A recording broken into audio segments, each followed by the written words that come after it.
Au cours des 20 dernières années, quelque chose s'est passé en Europe, et c'est à son grand désavantage. En l'an 2000, 41 des 100 plus grandes entreprises mondiales étaient européennes. Aujourd'hui, seuls 15 sur 100 viennent d'Europe. Et chaque année, d'autres disparaissent de la liste. Les quelques entreprises qui restent sur la liste sont soit dans des secteurs en voie de disparition, comme le pétrole et le gaz, soit dans des secteurs où la concurrence mondiale est croissante, comme la construction automobile. Au lieu des téléphones Nokia, fabriqués en Finlande, les Européens utilisent désormais ceux de la marque Huawei, qui est fabriquée en Chine. Il n'y a pas une seule grande entreprise technologique européenne qui pourrait même être comparée à des géants comme Amazon, Apple ou Meta. Et il devient de plus en plus clair que l'Europe est en train de dépasser, lentement mais sûrement, d'une puissance économique à un continent archaïque et obsolète, qui vit de ses réalisations antérieures mais ne parvient pas à réussir et à s'adapter dans un monde en mutation. Mais quelle est la raison? Où et comment l'Europe a-t-elle perdu son avantage et sa capacité à innover? Pourquoi les pays européens, riches et développés, sont-ils incapables de rivaliser avec l'Asie et les États-Unis? Et reste-t-il encore du temps pour changer cela? Ou l'Europe est-elle vraiment destinée à devenir complètement insignifiante économiquement?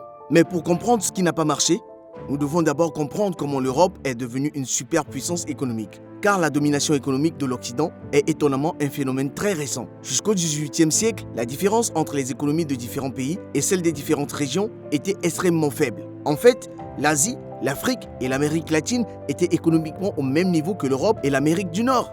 Et la Chine et l'Inde représentaient ensemble la moitié de l'économie mondiale. C'est 2 fois plus qu'aujourd'hui. Mais ensuite, ce qu'on appelle la révolution industrielle s'est produit. Essentiellement, l'Europe s'est lancée dans une soudaine frénésie d'innovation technologique qui a complètement changé l'apparence du continent et, plus important encore, la façon dont les Européens faisaient des affaires. De petits ateliers se sont soudainement transformés en usines massives qui abritaient des engins, des machines à vapeur et outils mécaniques. Ainsi, tout est devenu plus rapide, plus productif et meilleur. À ce moment-là, l'économie européenne a commencé à décoller et à devancer le reste du monde. Et cela n'a fait que s'accélérer. D'autres inventions ont suivi et cela signifiait plus d'argent et une meilleure armée. C'est à ce moment-là que le colonialisme européen a vraiment démarré. Tout à coup, l'Europe était cette puissance économique imparable, avec une armée plus forte que celle de quiconque. Ce qui a permis aux puissances européennes de conquérir une grande partie du monde tout au long du 19e siècle. Mais l'Europe ne s'est pas enrichie grâce au colonialisme.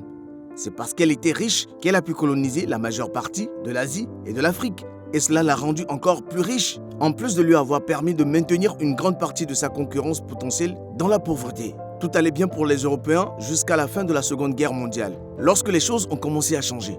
Alors que de plus en plus d'anciennes colonies accédaient à l'indépendance, la part européenne du PIB mondial a commencé à baisser. D'abord lentement, mais ensuite de plus en plus vite. Pourtant, dans les années 1960, l'Europe représentait plus d'un tiers de l'économie mondiale. Aujourd'hui, elle représente moins de 15%. Alors que la part européenne de l'économie mondiale diminue sans cesse, le continent autrefois dominant devient de moins en moins important. Aujourd'hui, l'Europe est dans une sorte de malaise économique dont elle semble incapable de sortir et il y a 3 indicateurs qui montrent à quel point les choses vont mal. Premièrement, les plus grandes entreprises européennes n'arrivent pas à suivre le rythme de leurs concurrents mondiaux. Jetez un coup d'œil sur ces graphiques. Il s'agit du JP Morgan, la plus grande banque américaine dont les revenus ont augmenté de 10% au cours des 12 dernières années. Sur la même période, le chiffre d'affaires de la plus grande banque européenne, BNP Paribas, a diminué de 8%. Mais encore, il fait mieux que Deutsche Bank, la plus grande banque allemande dont le chiffre d'affaires a diminué de plus de 40% sur 12 ans. Et il n'y a pas que les banques. Walmart, la gigantesque chaîne de supermarchés américaine, a connu une croissance de 40% depuis 2009. Tandis que Carrefour, l'un de ses équivalents européens dans le commerce de détail, a diminué de 28%. Les revenus de Nike ont presque triplé depuis 2010, mais son concurrent européen direct, Adidas, n'a augmenté que d'un peu plus de 50%. Et Apple, la plus grande entreprise technologique américaine, a réussi à croître de près de 600%, tandis qu'Alibaba, la plus grande entreprise technologique chinoise, a connu une croissance de 1300%. Comparez cela avec SAP, la plus grande entreprise technologique européenne qui n'a augmenté que de 100%. Même si ses revenus sont 10 fois moindres, vous pouvez aller secteur par secteur en regardant les plus grandes entreprises qui constituent la majorité de l'économie et les données sont claires. Les sociétés américaines et chinoises se développent et elles le font rapidement. Mais leur équivalent européen se développe beaucoup plus lentement et pire encore, leurs revenus diminuent de plus en plus. Quelle qu'en soit la raison, les entreprises européennes sont en train de commettre des erreurs et cela est étroitement lié à un autre fait inquiétant. À savoir que bon nombre des plus grandes entreprises européennes sont tout simplement dans les mauvais secteurs. La différence frappante est que tandis que les entreprises du top 10 américain sont dans la technologie et la vente au détail, celles du top 10 européen sont dans le pétrole, le gaz et la construction automobile. Des secteurs qui vont être massivement impactés par la transition mondiale vers des ressources durables et même s'ils essaient de s'adapter, il est très peu probable que des entreprises comme Shell et BP dominent l'économie mondiale dans les décennies à venir comme elles l'ont fait au XXe siècle. Au lieu de cela, la croissance mondiale sera très probablement portée par un secteur complètement différent, celui des Big Tech. Et ce n'est pas non plus une bonne nouvelle pour l'Europe, car l'Europe, avec toutes ses réalisations industrielles et scientifiques, n'a en fait pas réussi à produire de grandes entreprises technologiques qui pourraient même se comparer aux géants de la technologie des États-Unis ou de la Chine. SAP, la seule entreprise technologique européenne dans le classement Fortune 500, existe depuis un demi-siècle. Elle peut donc difficilement être considérée comme une start-up. Et Spotify, la seule entreprise technologique européenne récemment fondée qui a réussi à obtenir un succès véritablement mondial, n'est toujours pas au niveau des géants américains de la technologie. Pour une raison ou une autre, l'Europe a perdu sa capacité à innover. C'est la raison pour laquelle les entreprises européennes perdent face à leurs concurrents mondiaux. Pourquoi l'Europe se développe beaucoup plus lentement que le reste du monde? Pourquoi elle n'est pas capable de produire des entreprises qui peuvent dominer à l'avenir? Qu'est-ce qui s'est passé? Et comment l'Europe, qui était autrefois le continent le plus innovant, a-t-elle perdu cette capacité? Eh bien, il y a deux raisons principales. Premièrement, l'innovation a tendance à se produire lorsqu'il n'y a pas d'obstacle majeur sur son chemin.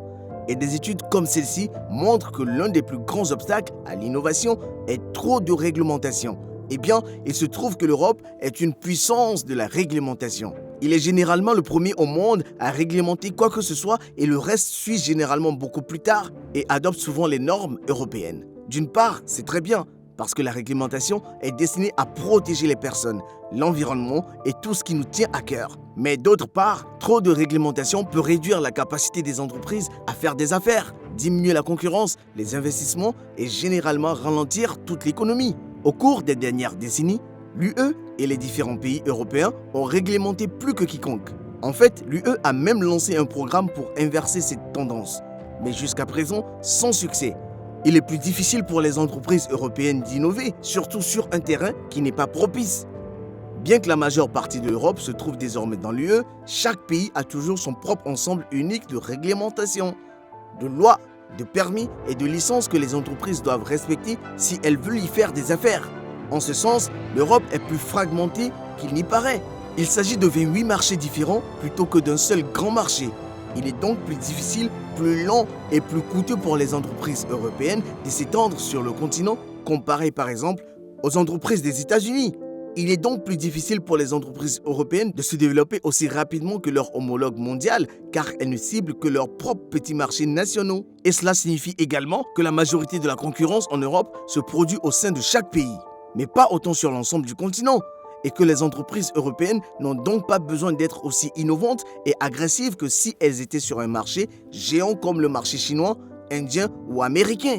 Jusqu'à présent, l'Europe a pu vivre de ses réalisations historiques, maintenir son état-providence et sa qualité de vie tout en évitant tout changement radical, mais étant incapable de rivaliser au niveau mondial. Et avec sa population vieillissante et une part décroissante de l'économie mondiale, le modèle européen ne semble pas très viable. Tôt ou tard, l'Europe devra changer, s'adapter et retrouver son leadership ou subir les conséquences d'une manière ou d'une autre.